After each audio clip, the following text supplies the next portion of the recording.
Pues buenas tardes de nuevo a todos y a todas. Venga, ánimo, que queda ya poco y quedan todavía las dos últimas presentaciones muy interesantes porque son dos mercados que también nos interesan como Navarra y que ya son sobradamente conocidos, ¿vale? Entonces, a ver, que traiga yo aquí mi chuleta, que ahora nos toca... Un segundito, comida, vale. Bueno, entonces ahora... Un mercado que también es bastante conocido, es bastante tradicional, pero bueno, que su consejero, Ignacio Valle, nos va a contar las novedades y un poco las perspectivas que hay de cara al futuro, ¿vale? Entonces, pues nada, como andamos ya de tiempo un poco así, seguimos. Venga, gracias.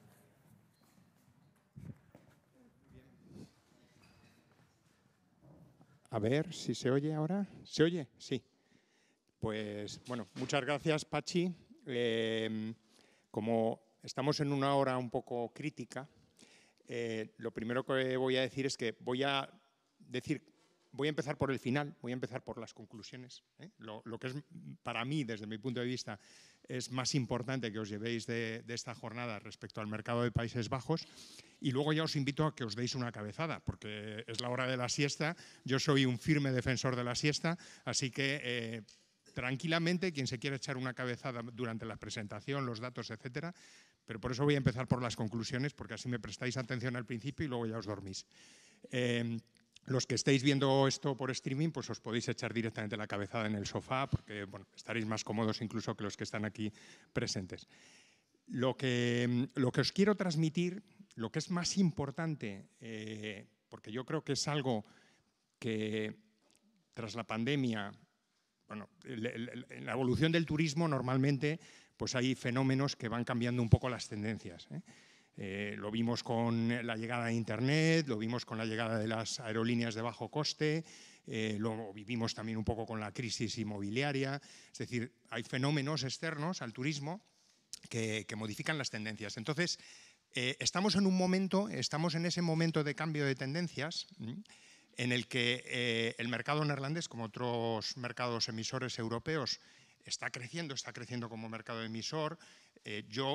Todo lo que voy a decir aquí es con un horizonte de aquí a 2030, y tocando madera de que entre medias no se nos cruce nada raro, ningún cisne negro, pero si no pasa nada, con las tendencias que ya venimos viendo desde el 2022, desde la salida de la pandemia, 2023, ahora ya con datos consolidados, lo que vemos es que es un mercado que crece y crece además con ciertas tendencias a la diversificación y a la desestacionalización, moderadas pero crecientes. ¿Y cuál es la conclusión de todo esto? Que os vais a comer neerlandeses, lo queráis o no. Es decir, aunque no hiciésemos promoción, va a haber gente de Países Bajos visitando Navarra. Ya los tenéis, pero los vais a seguir teniendo de aquí a 2030 y probablemente en mayor número. Entonces, ya es una decisión un poco de las empresas, del destino, etcétera. El qué hacemos con eso, cómo lo manejamos. Si queremos que esa tendencia que ahora mismo, en el corto plazo, va a suceder, se consolide, bien porque fidelicemos a los turistas que nos van a venir de más, o bien porque esos turistas, aunque no repitan Navarra, actúen recomendando en origen a que otros repitan Navarra y por lo tanto se consolide un flujo constante, o que desaprovechemos esta oportunidad. Esa es la principal conclusión de esta presentación. Y ahora voy a intentar argumentar esto con algunos datos, pero como los datos son muy aburridos, ahí ya os dejo que cada uno decida lo que hace. Bueno, simplemente por situación de este mercado, Países Bajos pues tiene una población de 18 millones de habitantes, en una superficie que es como 12 veces inferior a la de toda España. España triplica en población prácticamente, bueno, no llega, pero casi, lo cual quiere decir que si la superficie es 12 veces superior y solo les triplicamos en población, pues lo que tenemos es una densidad de población muy alta, la más alta de Europa después de Malta. Eso, de cara al turismo, por ejemplo, en regiones como Navarra, donde se puede ver todavía las estrellas en muchas partes del territorio, pues plantea un aspecto interesante. Tenemos una población residente tanto en Países Bajos como en España, cruzada, digamos, de españoles que viven en Países Bajos y de neerlandeses que viven en España, que ayuda a consolidar las rutas aéreas. La edad media de los neerlandeses es un poco inferior a la española. Es una población que está en crecimiento, se estima 1 millón más de personas de aquí al 2030, con una composición diversa. Hay una población en torno a un 25% actualmente, se calcula un 30% en 2030 son de origen emigrante, es decir, bien porque han llegado y han nacido en otro país, y han llegado a establecerse en Países Bajos, o porque son hijos de generaciones inmigrantes. Ese 25% computa esos dos grandes grupos, más o menos mitad y mitad. Es una población en términos de etnia, religión, etcétera, pues relativamente diversa. El Islam pues ya más o menos representa un 6%, mitad y mitad entre de origen marroquí, y de origen turco.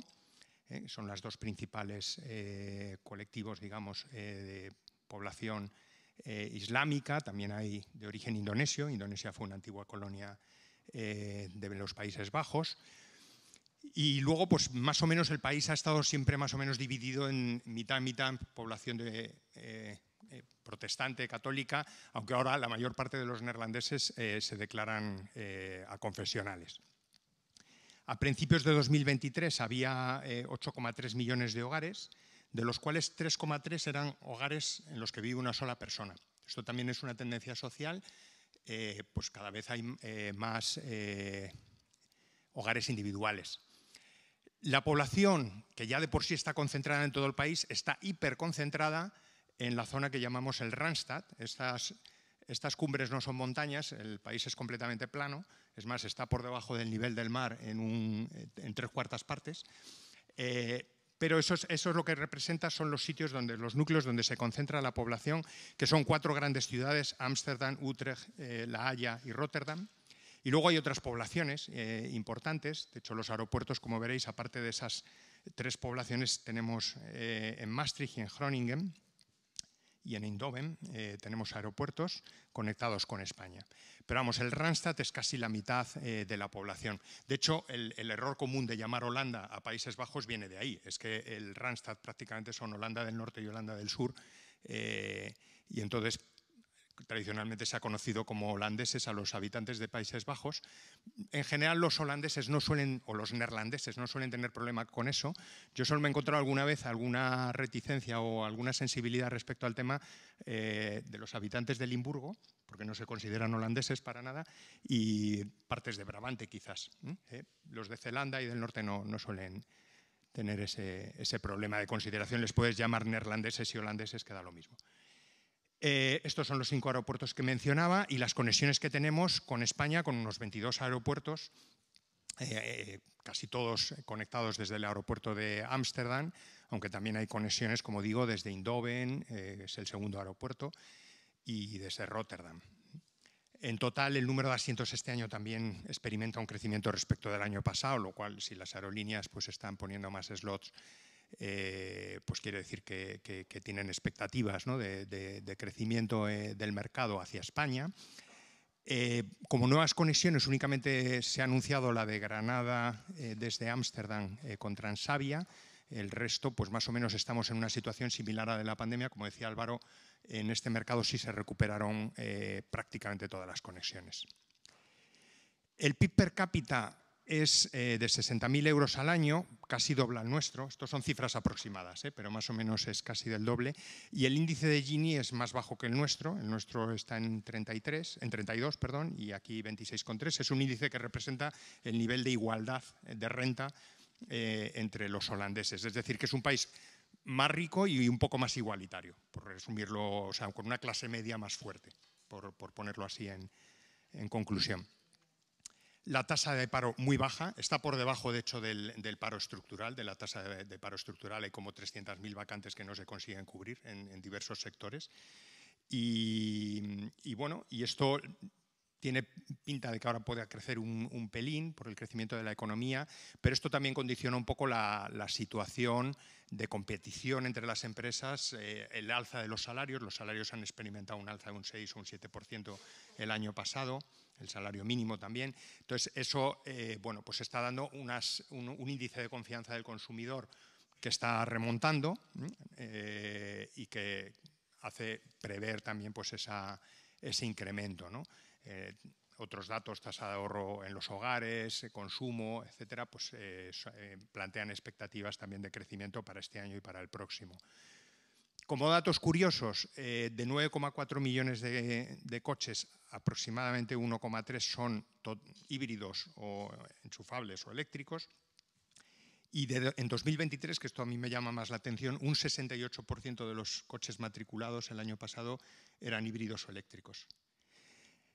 Las autocaravanas, que tuvieron ya un pequeño boom de compra durante la pandemia, pues han seguido subiendo. El aumento de 2022 a 2023 fue de un 6,3%.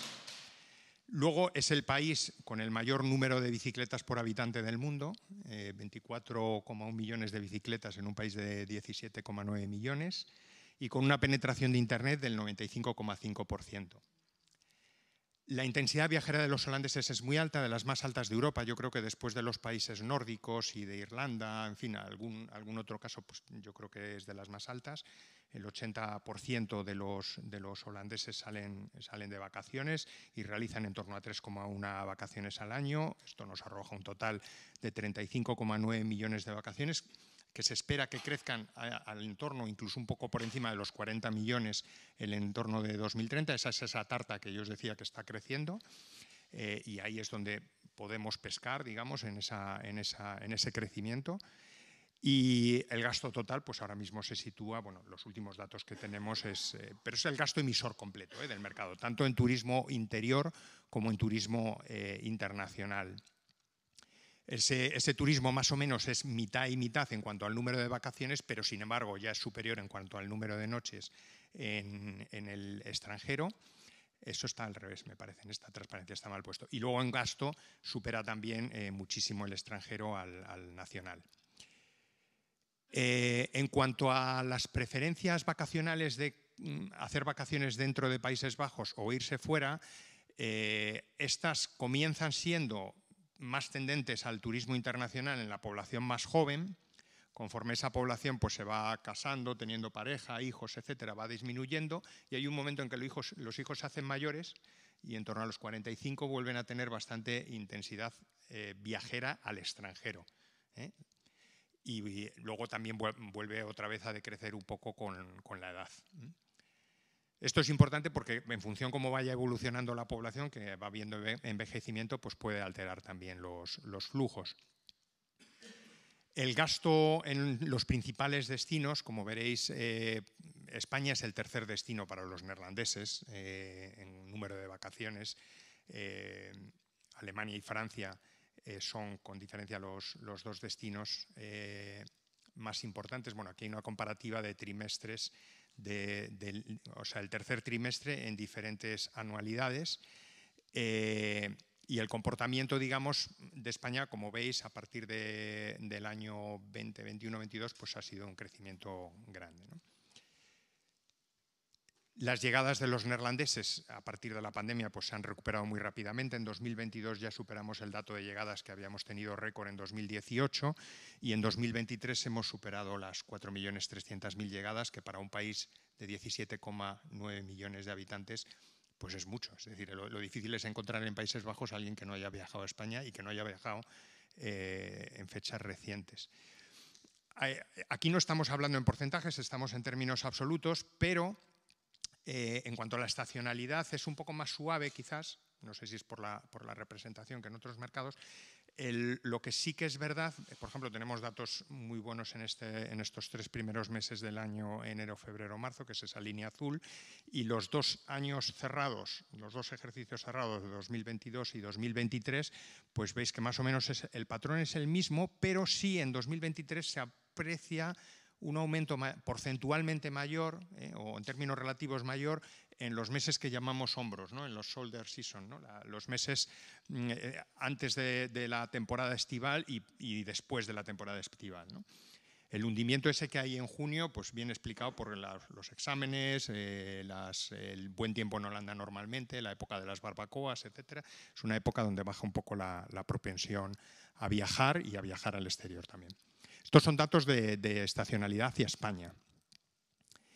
La evolución de las llegadas yo la he distribuido en dos grupos, como no sé quién más bueno, creo que Miguel lo estaba comentando. Es decir, aquí tenemos las 5 comunidades que concentran prácticamente el 90% de las llegadas a nuestro país, que son las comunidades de costa, los 2 archipiélagos y el litoral mediterráneo.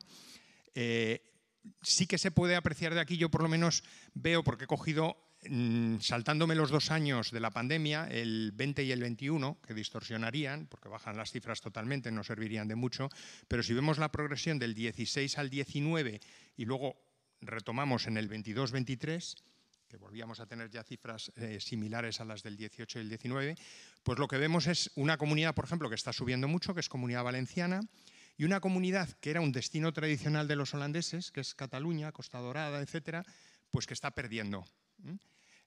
Otras más o menos se mantienen. Andalucía también crece, es decir, como que los holandeses bajan un poco más en la costa mediterránea de lo que era tradicional.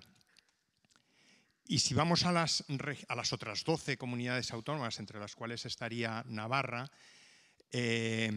bueno, Navarra, a ver, porque no sé si me aparece aquí, no sé si es por... Ah, sí, está aquí, está ahí en medio. Bueno, el caso es que hay una que destaca, que es la Comunidad de Madrid, por el aeropuerto de Barajas, por la conectividad, por ser la capital, por lo que queráis, pero bueno, el caso es que es una comunidad que subió mucho en 2018, luego ha mantenido más o menos cifras. Luego sí que es destacar, aunque no las tengo aquí puestas todas juntas, pero si os fijáis, viendo en detalle un poco este gráfico, además este gráfico habla de porcentajes, del porcentaje de la cuota de mercado que representan estas comunidades en el total de holandeses que nos llegan, hay crecimiento en todas las del norte, o sea, Principado de Asturias, Galicia, País Vasco y Cantabria, las 4 comunidades de la España verde, tienen crecimiento especialmente en los últimos 2 años, que son donde, como he comenzado a hablar, pues donde apreciamos ese cambio de tendencia, ¿no? En el 22 y en el 23. Y luego hay otras de la España interior que más o menos se mantienen, como estaría el caso de Navarra. Vale, lo que sí que se puede ver así mirándolo en conjunto, esto es muy grosso modo, ¿no? Pero las comunidades, esas 5 comunidades de las que os hablaba, que concentran casi el 90% de las llegadas, prácticamente lo han mantenido con sin muchas oscilaciones, pero ya en los 2 últimos años, bueno, pues hay un ligero descenso y en el 22-23 hay un ligero aumento de las otras 12 comunidades, o sea que podemos estar viendo una pequeña diversificación sobre cifras todavía pequeñas. Esto también está hecho sobre porcentajes, con lo cual, bueno, pues las curvas son un poco más acusadas, pero lo que pretendo dar aquí a entender con estas gráficas sobre las vías de llegada es cómo se están comportando. Por ejemplo, las vías de llegada por avión, que subieron porcentualmente desde un 85,5% a un 89,5% en los años anteriores a la pandemia, bajaron ya un poco en el 19, el 20 y el 21 menos alto, pero parece como que hay tendencia de bajada en el 22-23. Y sin embargo, las llegadas en tren hay tendencia de subida, y ahí sí que estamos hablando de pasar de llegadas que se mantenían en todos los años anteriores a la pandemia en torno a 2.500 personas, que es una cifra bajísima, estamos en términos porcentuales del 0, algo, ¿no? Pero a efectos individuales y sobre todo para regiones o comunidades que reciben cifras que no son los cientos de miles que se reciben en el Mediterráneo, en los archipiélagos, sino que son de decenas o de unos pocos miles, sí que es representativo. Y es las llegadas en tren, que eran 2.500 y que ahora han pasado al entorno de los 8.000, 9.500 tras la pandemia. Yo creo que eso es por la alta velocidad, por la posibilidad de llegar hasta Barcelona, por ejemplo, desde París, por la posibilidad también de viajar a Hendaya desde París, con lo cual ahí aparecen vías de entrada que posiblemente en el escenario de un turismo más sostenible pues hay que seguir, ¿no? Porque podrían incrementarse en el futuro. Hay un informe que adquirimos en la oficina a comienzos de este año, que es actualización de un año anterior, de una consultora pues, que a partir de encuestas pues, identifica un poco las previsiones sobre el turismo emisor neerlandés.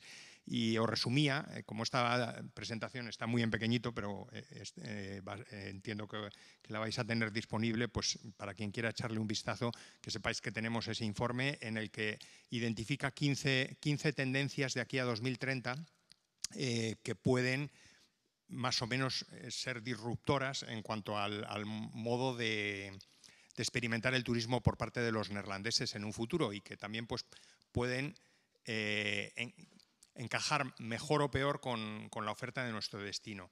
Yo esto no lo he dicho al principio, pero yo creo que la Comunidad Foral de Navarra, el Reino de Navarra, es un match perfecto para las tendencias emergentes que aparecen en el mercado neerlandés, de una preferencia por más naturaleza, de más vacaciones para gente mayor, de viajar fuera de lo que es el beaten track, de los sitios más visitados, de un modo de vida más saludable, en fin, de contacto con los locales, que eso también lo buscan los neerlandeses. O sea, hay tendencias que yo creo que encajan bastante bien con este mercado, con este destino, perdón. Luego hay una cosa que, al hablar a un destino que es fuerte fundamentalmente en gastronomía, en cultura, en naturaleza interior, como es Navarra, hay que poner, desde mi punto de vista, que es con quién competimos.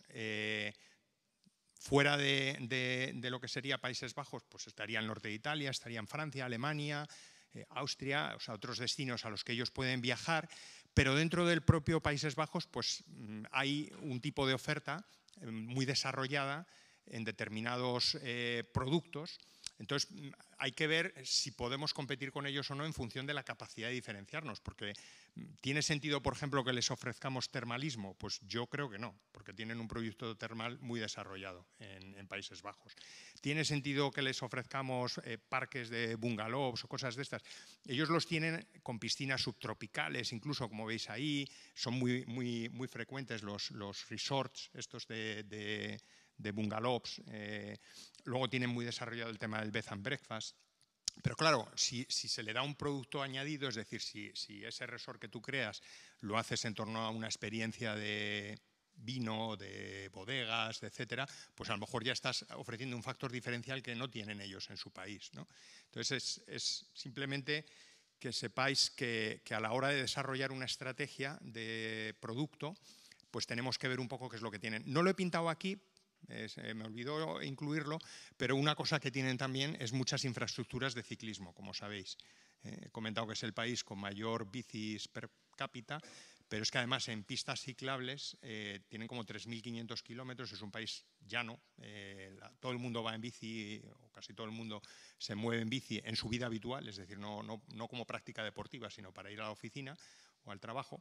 Pero luego también en los fines de semana ves a mucha gente que sale a montar en bici, a hacer rutas, y tienen esa gran ventaja de que tienen pistas ciclables separadas del tráfico de coches, etcétera, pues prácticamente por todo el país. Y con el tren, por ejemplo, se pueden mover fácilmente con la bici, porque en el tren te puedes subir con la bici, en fin, hasta un límite. Pero bueno, el caso es que ese tipo de facilidades pues son las que buscan cuando visitan un destino fuera.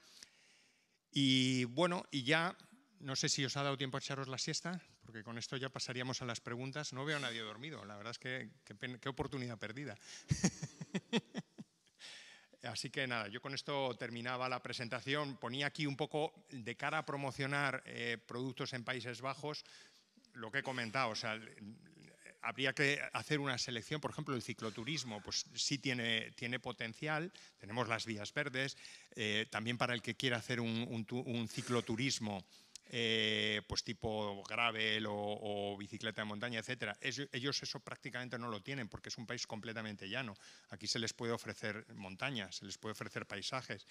Lo que comentaba al principio, es decir, no tienen una densidad de población tan alta y una concentración tan alta que encontrar espacios naturales donde hay menos gente, donde hay ámbito, donde hay espacio, donde por la noche puedes ver las estrellas, pues ya de por sí es un factor de diferenciación. Identificar el público objetivo para ese producto, identificar los canales de distribución. El debate que se ha abierto en la sesión anterior, que me parece muy interesante, es que, y comentando lo que decía Álvaro, ¿no? Es decir, que muchas veces el tema de los canales de distribución se puede intentar llegar directamente con producto al mercado, pero primero es muy difícil posicionar una página, tener el contenido en neerlandés, tener un call center, La gente para viajar a veces necesita esa confianza que le pueda dar un tour operador local y sobre todo si viaja en grupo. Antes comentando con alguien, y ya paso a contar simplemente una experiencia, es lo último, no sé cómo vamos de tiempo, me parece que... Preguntas ya. Vale, pues entonces pasamos a... Bueno, pues cuento esto y las preguntas. No, en la oficina nuestra de turismo, una actividad que hemos puesto en marcha, que la tenemos colgada en el portal tourspain.es, en la sección de La Haya, lo ha enseñado Felipe esta mañana, no sé si habéis visto en un momento que aparecía ahí, si no lo veréis en las presentaciones, Workations, la campaña de Workations. Es un tema que es tendencia en nuestro mercado, como ocurre también en Alemania y en otros mercados, pues la gente tiene más flexibilidad para irse a teletrabajar desde un destino turístico. A mí me gusta distinguirlos mucho de los nómadas digitales, porque la gente tiende a confundir, y un nómada digital es un tío, normalmente un emprendedor o alguien que no tiene una sede física de la empresa y que la empresa es él con su portátil, pero esto es distinto, es decir, el nómada digital se puede ir a teletrabajar a un sitio y las únicas limitaciones son las fiscales, ¿no? De que si estás más de 180 días tienes que tributar en el país donde resides, etcétera. Pero quitando eso, el nómada fiscal es otra cosa. El teletrabajador vacacional, como le llamaría yo, o workationer, si queréis el palabra, sería alguien que sencillamente la empresa le da flexibilidad, porque es parte de la mejora de las condiciones laborales que ha pactado con él, de teletrabajar desde su casa y además también incluso X días al año desde un destino vacacional. La prueba de que esto se ha extendido tanto en la sociedad es que las empresas tienden a limitarlo en el contrato, es decir, no dicen, generalmente son gente que ya teletrabaja 3, 4, que a lo mejor va a la oficina un día a la semana, 5 días al mes, los que sean, ¿no? Y ya esas son sus condiciones habituales. Pero el empresario o el jefe quiere que tenga la disponibilidad de venir a la oficina cuando se le convoca una reunión. Entonces, evidentemente, no permiten que se vayan de vacaciones a teletrabajar en cualquier momento. Pero sí le dan esa flexibilidad de decir, bueno, aparte del mes de vacaciones tienes otro mes o 2 meses o 10 días, en casos más restrictivos, para cogerte teletrabajo a distancia desde un destino vacacional.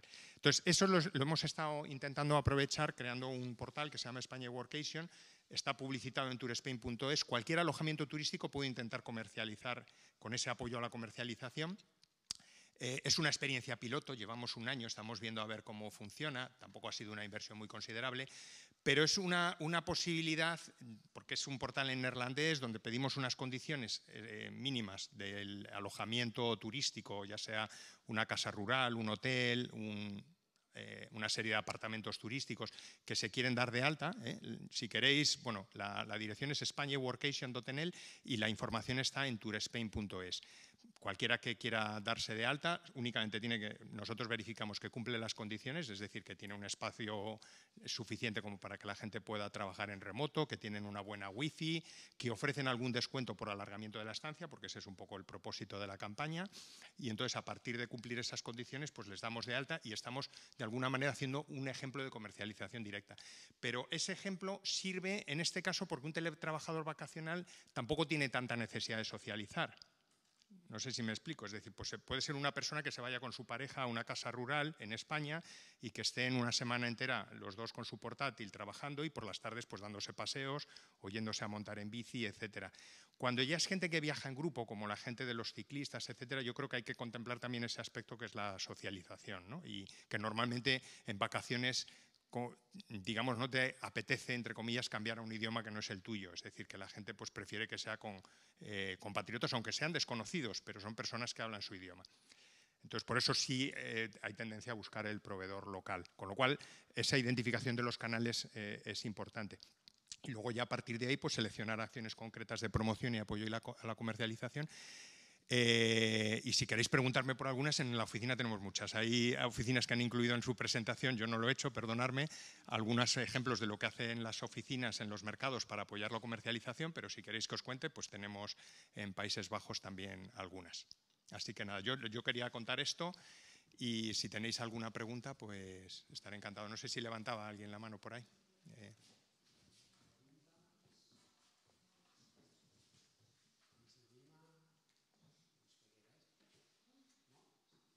Vale, pues yo sí que tengo alguna.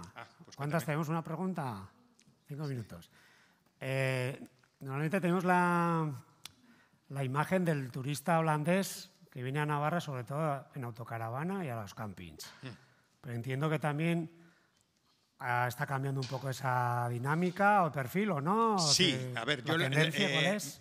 la última vez que bajé en coche desde Holanda, pues me fui fijando cuando me acercaba ya a Hendaya, a ver cuántas matrículas amarillas veía, porque el holandés sí es muy fácil de distinguir cuando va en vehículo propio, porque las matrículas, sabéis, son de color amarillo, a diferencia del resto de Europa. El único país es el Reino Unido, que tiene también matrícula amarilla, pero los británicos es más difícil, tienen el volante al otro lado, están en el sitio equivocado, entonces no suelen venir con coche. Algunos sí, algunos sí, pero es muy fácil que si tú cuentas matrículas amarillas sepas que estás hablando de holandeses. Y yo vi que había bastantes. O sea, que efectivamente ese turismo sigue y normalmente pues van al norte de España o giran hacia Navarra. Entonces ese turismo de camping existe. Lo que sí que es verdad es que respecto de lo que he comentado de los campers, esta nueva generación, por así decir, de vehículos, de coches casa, por así decirlo, ya no son la roulotte, entre comillas, a la que estábamos acostumbrados antes. Ya son un camper con más servicios, etcétera. Y donde normalmente el que lo ha comprado ha hecho una buena inversión, a lo mejor en torno a los 80.000 euros, quiere amortizarla, pero es gente con poder adquisitivo alto. O sea, no estamos hablando de gente que vaya a un camping a tender la ropa, a coser, no, es otro público. Es gente que va pues a veces a intentar buscar algún sitio cerca de una ciudad para luego alquilar incluso un coche para ver la zona o para moverse en bici con las bicis que llevan en la parte trasera. Comer normalmente fuera siempre, es decir, no cocinan dentro de esos vehículos tan caros. O sea, a lo mejor se calientan un café o un té, para eso tienen la cocina, pero no se van a poner a hacer un plato de lentejas, o sea, para que nos entendamos, sino que normalmente pues van a buscar un restaurante cercano. A mí un holandés, un turoperador, de hecho me sugirió una idea que ayer hablando en La Rioja, Álvaro comentó algo muy parecido y me dijo que además había bodegas que lo estaban haciendo ya en el sur de Francia. No he tenido la oportunidad de comprobarlo, en la zona de Burdeos, pero me decía que sería muy bueno para ese tipo de turista si se pudiese desarrollar, por ejemplo, bodegas que no tengan un alojamiento asociado, pero que reserven un espacio para autocaravanas y que ofrezcan el aparcamiento a cambio pues, de que esa persona visite, coma en la bodega, haga algún tipo de consumo. Lo normal es gente que además puede comprar vino porque tiene capacidad de llevárselo, que el que viaja en avión pues lo tiene más complicado, ¿no? Entonces, el gasto turístico no sería tan bajo como el que podemos pensar para un campista y sin embargo yo creo que sí es interesante por la tendencia en el mercado. No sé si te he respondido. Sí, perfectamente. Muchas gracias. Sí, de hecho, en Navarra ya hay un Trujal que también tiene una zona para autocaravanas. Ah, sí, o sea que ya tenéis uno. Alguno, por lo menos, que produce aceite ya lo está haciendo. O sea que algo se está viendo. Entonces, bueno. Pues nada, muchas gracias. Vale. Y un aplauso.